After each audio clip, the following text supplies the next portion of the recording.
በዘመናችን የመኪና ገበያን በዋጋ ተመጣጣኝነት፣ በምርት ብዛት እንዲሁም በምቾት ተመራጭ በመሆን ገበያውን እየመሩ ያሉ የመኪና ብራንዶች፣ አንደኛ በመላው ዓለም በስፋት በመሸጥ ተወዳዳሪ ያልተገኘለትና እንዲሁም በሀገራችን ገበያ ላይ ተመራጭ ሆነውና በአንደኝነት የተቀመጠው የቶዮታ ምርት ነው። በብራንድ ቫልዩና ምቾት ስንመለከት ደግሞ የጀርመን ምርት የሆነው ሜርሴዲስ ቤንዝ በመላው ዓለም ላይ እጅግ ምቾት ያለው ቅንጡ መኪና ሲሆን፣ ሁለተኛውና ተፎካካሪው ደግሞ የዛው የሀገሩ ምርት የሆነው በጀርመን ሀገር በሙኒክ ባቫሪያ ከተማ የሚመረተው BMW ሲሆን፣ በሶስተኝነት ደረጃ ላይ የተቀመጠውና ብዙዎች እንደ ቅንጡ መኪናነቱ ዋጋውም ከፍ ያለ የሆነው ፖርሽ ይባላል።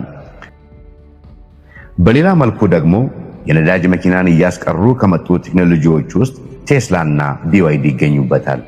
በተለይ የቴስላ ምርት የሆነው ቴስላ መኪና ገበያውን በሽያጭ የተቆጣጠረው ሲሆን ከሱም ጋር ተያይዞ ቻርጅ ኔትወርክና የሶፍትዌር ብቃቱ ተመራጭ አድርጎታል። ተቀናቃኙ BYD ደግሞ የቻይናን ገበያ በሰፊው የተቆጣጠረ ሲሆን ሃይብሪድ ምርቶቹ ደግሞ በጣም ተመራጭ ናቸው።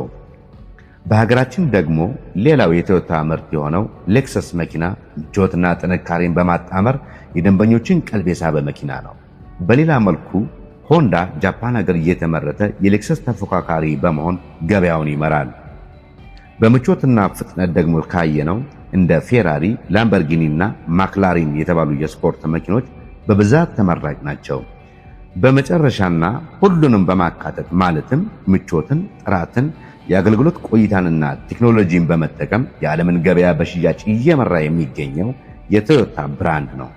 ይህ ቪዲዮ ተዘጋጅቶ የቀረበላችሁ በጌትባናናሊንክ.com ነው።